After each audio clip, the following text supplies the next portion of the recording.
It's odd. The Covenant know we made landfall, but they don't seem to consider us a very serious threat. Gee, I wonder why!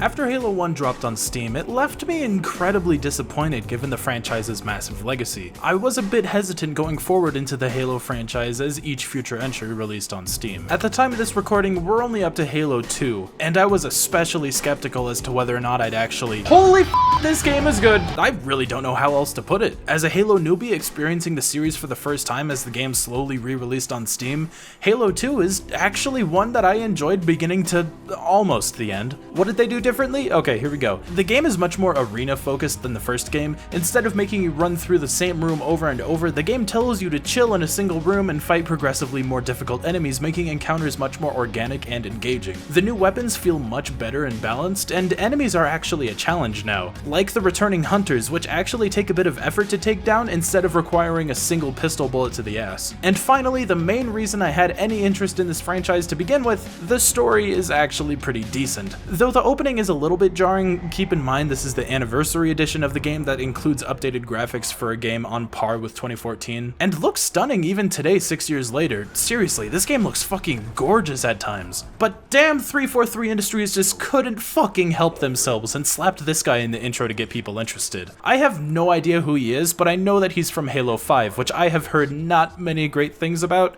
making this opening segment feel really tacked on. Thankfully, that's the worst thing I can say about this intro, because from this point on, it is spectacular. We open with the leader of the elites being punished by the leaders of the Covenant for failing to protect the Halo that we destroyed at the end of the last game, and really making you feel for the poor guy, seeing the leader's bewilderingly disgusting philosophy, caring more about if the former leader was blinded by Halo's beauty or not than anything else. It's clear that these guys are some sort of religious assholes that treat the Halo itself as some significant point in their said religion, punishing and publicly torturing the guy for actions outside of his control. Meanwhile, the Chief, alongside Sergeant Johnson, who's actually a character this time, are preparing for an award ceremony to congratulate the team on their success for destroying Halo, even seeing the daughter of the late Captain Keyes in a moment that almost made me feel something. Right before the game even begins, they set up this sort of yin and yang between Master Chief and this former elite commander.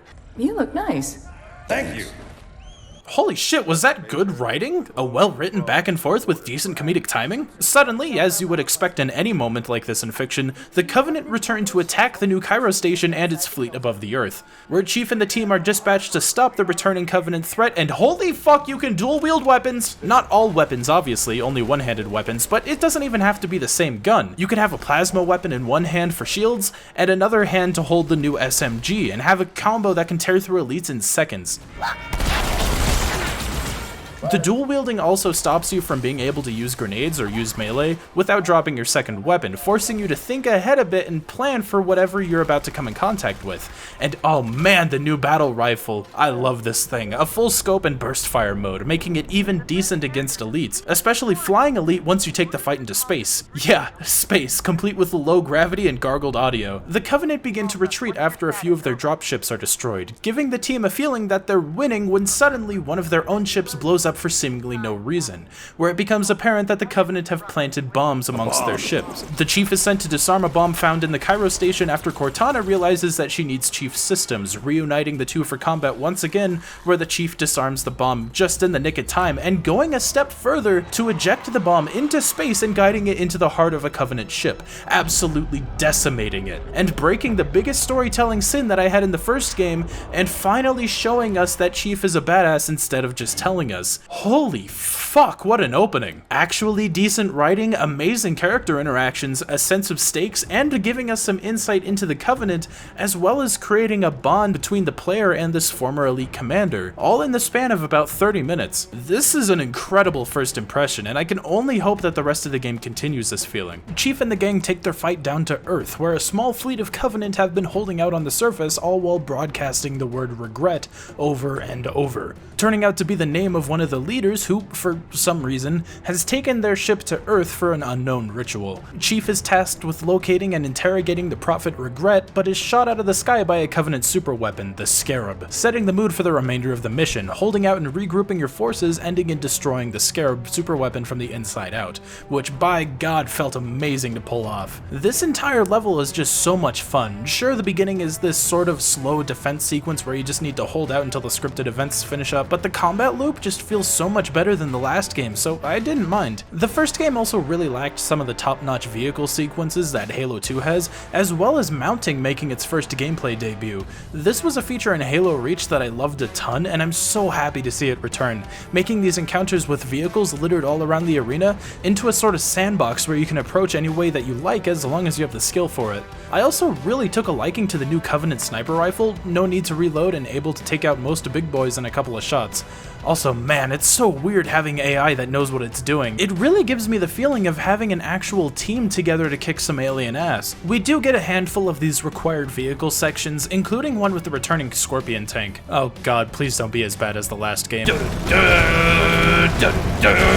This segment is great. I'm not sure if the tank itself was changed much since the first game, but it's given to you in an environment that makes taking down these Covenant ships and tank more fun, and for once an environment that lets you take full control over it. Alright Halo 2, we're a few levels in and so far it has been fantastic. Let's see how long you can keep the ball rolling. Who the fuck is that? Okay, you know what? This mission actually wasn't that bad. I didn't quite get the full experience of this mission when I first played it co-op, completely disregarding stealth segments and making the story feel a bit jumpy. I suppose not everything is better co-op. And yeah, I said stealth. We jump back to the former elite commander, now going by Arbiter, being given his chance of redemption by becoming a martyr for the elites, being given the title of Arbiter, a legendary title for the elites, and being sent on by a suicide mission by the Council to help the Covenant's cause by hunting down a betrayer who's been able to see through the Council's lies. Oh boy. The Arbiter is sent alongside a ragtag group of elite soldiers who seem to really hate his guts just because of the former leader's failures, but over time begin to work out their differences and develop into a functioning team, once again with writing that actually works. Instead of a flashlight, the Arbiter is equipped with a sort of stealth camouflage, setting up rooms where running past the enemies to progress isn't only possible, but encouraged. You could totally handle these guys if you're going to get caught, and if you're playing casually, you will get caught, but there's something so satisfying about leaving a group of enemies untouched where they didn't even notice you. Also, is this the original Halo from the first game? Interesting that the Betrayer set up his team here, but it seems that he's been having some chats with our dear friend Wheatley, educating him on what Halo actually is, and realizing that his former leaders are full of shit, something that Arbiter is clearly struggling with himself. After forcing the Betrayer out of safety by sending part of the ring into freefall, and a mediocre boss fight later, the Arbiter ends up killing the Betrayer, having a short conversation with 343 that could have possibly opened his eyes before being interrupted by Monkey! That is the Oracle, so it is. Okay, that was good. After making chase to the Prophet Regret, they end up eye to eye with yet another Halo, which, surprise, Prophet Regret plans to activate for their great journey. It's death. The great journey is death. Turns out the Covenant are just super religious and view being swallowed alive by the Halo superweapon as their way of getting to heaven. Which is a little fucked up, but hey, space cults is an interesting concept there. The new Halo, dubbed Delta Halo, thankfully isn't too similar to the original, boasting a sorta Aztec temple sort of aesthetic and a ton of ocean. So I made the mistake of getting out of my Warthog. This dude just straight up stole it from me and then ran me over. Oh, I love this AI. I will give them this though, that bluish violet armor is fucking gorgeous. We also see the returning rocket launcher, which has a fucking lock-on feature now, which is really, really nice. As well as the returning shotgun, which feels a bit nerfed here. Because of the improved movement and physics, I don't find it quite as frustrating as Halo 1's shotgun, and I actually used it quite a bit, but I think the spread is a little too much, and made combat feel a little awkward at points. The energy sword is much better for close-ranged combat, another new weapon which is a ton of fun to use. Turns out the Prophet Regret invaded Earth lacking the knowledge that the humans would respond with such power, and the other prophets are a little peeved off at him, which makes killing this old man all the more satisfying.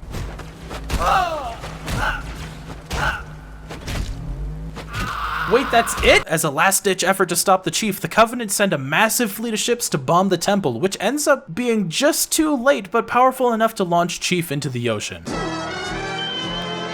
Hey, do you guys remember the library level from the first game? Yeah, I wish I didn't either. Arbiter and the gang are sent to retrieve the index from the library to activate Delta Halo, now that the Prophets have captured 343 Guilty Spark and are using his knowledge to activate Halo, bringing the Prophets closer than ever to bringing upon galactic devastation.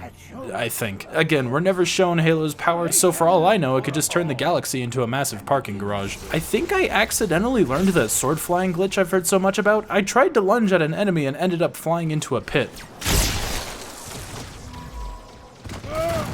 Nice stuff. After a long and admittedly kinda boring mission, much like the original library, it turns out that Team Human beat the Covenant to the Index, specifically Miranda Keyes and Sergeant Johnson, who are quickly overpowered by the Arbiter. Johnson is knocked out and Miranda is taken hostage by the Brutes, as a human is needed to activate Halo. When, even bigger surprise, the Brutes turn on Arbiter as well as the rest of the elites, as the Prophets no longer trust them to protect themselves and order the Brutes to kill them off once the Index is collected.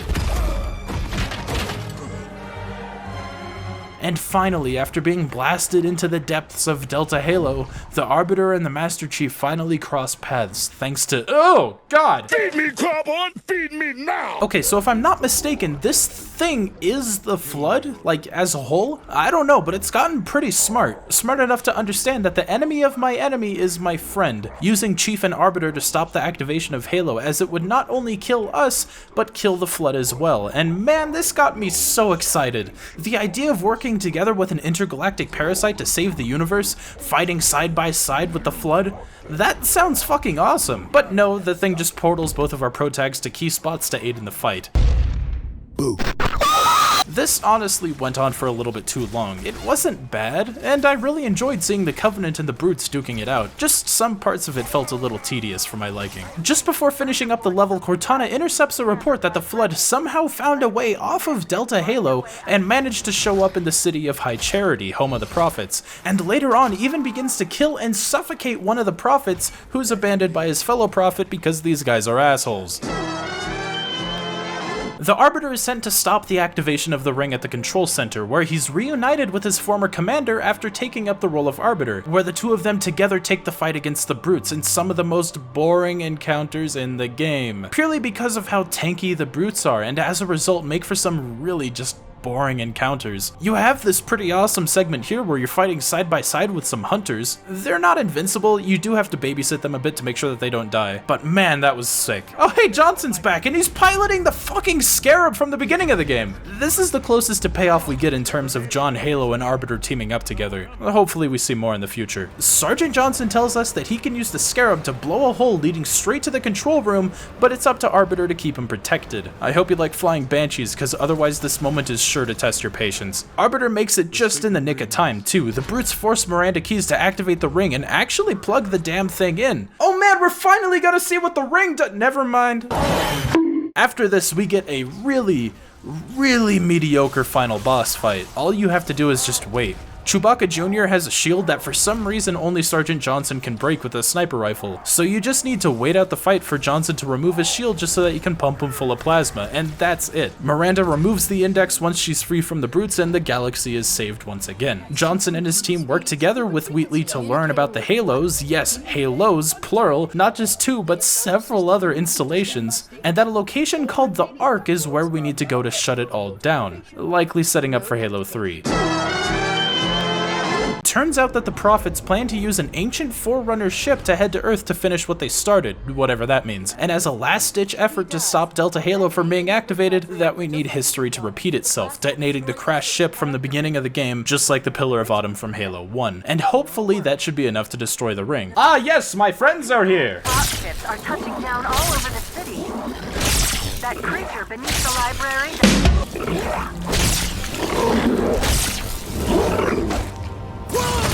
I don't think he was my friend! This part kinda sucked. The level design got really repetitive and the enemy encounters really started to drag. It started to feel like Halo 1 all over again, and not in a good way. Chief eventually makes it over to the Forerunner— that's the Eiffel Tower. Houston, I repeat, the Eiffel Tower has liftoff. Master Chief, you mind telling me what you're doing on that Eiffel Tower?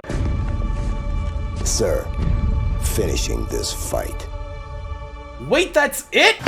Wow, what a fucking weird ending. I was hooked, man, and fuck, that cliffhanger really got me. Sure, it made sense the game would have to end here soon. This has been going on for almost 9 hours now, and everything was set up for a good climax, but damn it, I just want to see the rest. Halo 2 was a surprisingly fun time, a huge step up from the first game. Sure, maybe some of that is to blame with the anniversary part of the game, but damn it, I hate to admit it, but I think I might be a fan now. The gunplay feels really unique in this one, especially with the addition of dual wielding, and even the Arbiter segments, which I considered the weaker half of the game, is still pretty solid, though a lot of this half suffers from the same problems the first game made you endure, with repetitive and boring gameplay, but the combat loop was improved and nailed so much to a point where even dying over and over to the same tanks made me want to keep going and overcome it. And hey, that sounds like good game design to me. Now please tell me for the love of God that Halo 3 is good.